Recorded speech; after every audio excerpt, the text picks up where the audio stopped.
खबर इस वक्त बीजापुर से मिल रही है। एसआई की हत्या की खबर है। लापता एसआई मुरली ताती की हत्या की खबर है। नांदलूर के पास सड़क पर शव के फेंके जाने की जानकारी मिल रही है।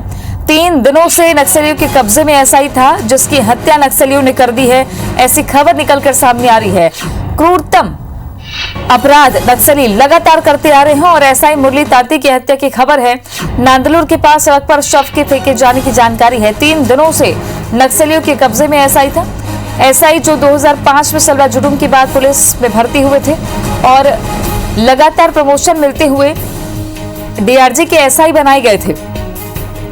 3 दिनों से वो नक्सलियों के कब्जे में थे, जिनकी हत्या की खबर आ रही है।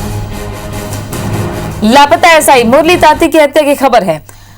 नक्सली इन दिनों अपनी बौखलाहट से लगातार ऐसे कई वारदातों को अंजाम दे रहे हैं, चाहे वो अपहरण की बात हो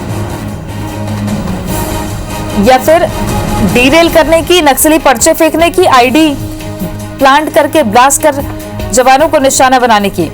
पूरे दंडकारण्य में बौखलाहट देखी जा रही है। घटना की अभी आधिकारिक पुष्टि नहीं हुई है, लेकिन ये जो खबर आ रही है वो हैरान करने वाली है। लापता एसआई मुरली ताती की हत्या की खबर है। 3 दिनों से वो नक्सलियों के कब्जे में थे, ऐसी भी खबर है। नांदलूर के पास सड़क पर शव फेंके जाने की जानकारी मिली है। अभी आधिकारिक पुष्टि इस घटना की नहीं हुई है। गुंडवाना समाज की समन्वय समिति भी जाने वाली थी, बावजूद इसके कोई हल नहीं निकल पाया। गुंडवाना समाज की पहल और पद्मश्री धर्मपाल सैनी पिछले दिनों जवान राकेश्वर सिंह मनहास की रिहाई के लिए अहम कड़ी साबित हुए थे। उसके बाद ये चर्चा चल पड़ी थी कि नक्सलियों से मध्यस्थता करके कुछ मुद्दों को सुलझाया जा सकता है, जिसमें गुंडवाना समाज एक बहुत महत्वपूर्ण भूमिका निभाएगा। लेकिन जो बातें निकलकर सामने आ रही थी कि गुंडवाना समाज जाने वाला है जवान मुरली ताती को छुड़वाने के लिए, इस बीच हत्या की खबर आ रही है।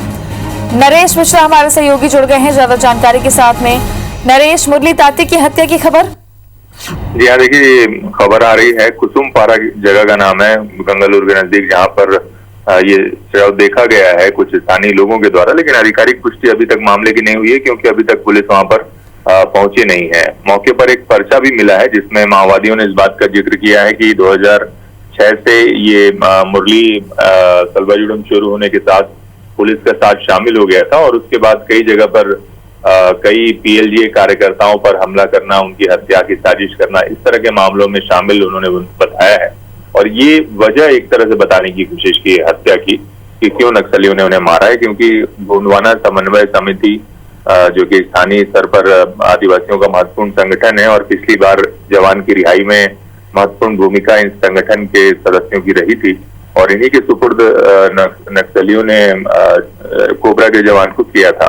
तो इन्होंने भी रिहाई की मांग की थी, क्योंकि स्थानीय ग्रामीण है ये।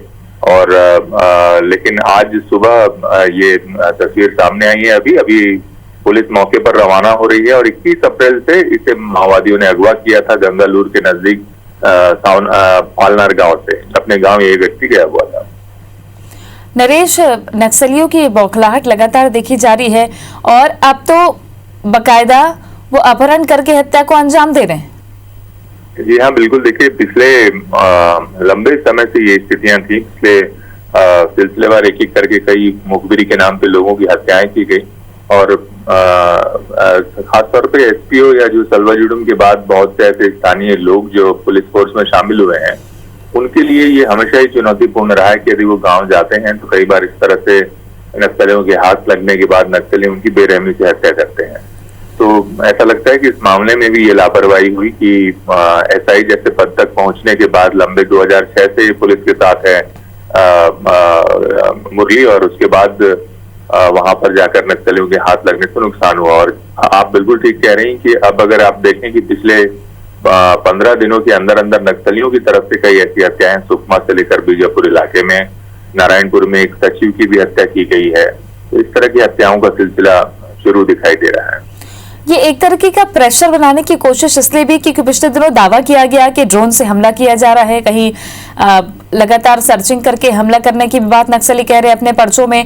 एक तरफ कहते हैं कि शांति वार्ता होनी चाहिए, दूसरी तरफ अगर मुरली ताती के विषय में देखा जाए तो किस तरीके से ये गांव गए हुए थे, किसी मेले में गए हुए थे, वहां से नक्सलियों को पकड़ लेना, ये सुनियोजित प्लान था? क्या समझ में आता है नरेश इस पूरे घटनाक्रम में? देखिए, इस घटनाक्रम में तो ये समझ में आता है कि क्योंकि ये करीब पुलिस का भी कहना है कि 1.5 साल से अपनी ड्यूटी से लापता था और मानसिक स्थिति इसकी ठीक नहीं थी। और ये परेशानी गांव के लोगों की है ही कि जो ऐसे इलाकों में संघर्ष के दौरान पुलिस के साथ आ गए हैं, वो अपने गांव और मेले और उन परंपराओं में कहीं ना कहीं शामिल होने चले जाते हैं।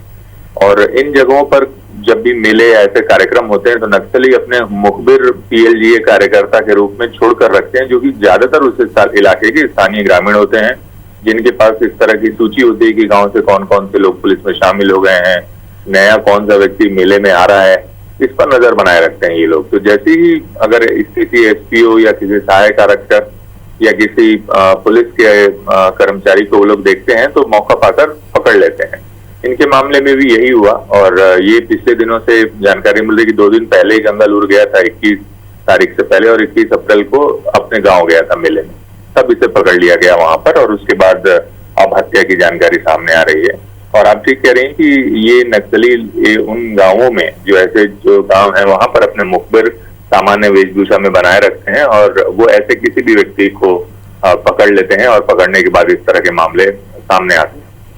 शुक्रिया आपका नरेश जानकारी के लिए। तो नक्सलियों की ये रणनीति बताती है कि जो शख्स 2006 से एसपीओ बतौर पुलिस के साथ शामिल हुआ, वो अगर अपने गांव जाता है, जो पुलिस का साथ दे रहा है, तो जन मिलिशिया हो या फिर पीएलजे के कमांडर हो, वो बकायदा नजर रखे रहते हैं। इतने सालों बाद भी आखिरकार मुरली ताती को नक्सलियों ने एक अपने ट्रैप में फंसा के उसकी हत्या कर दी।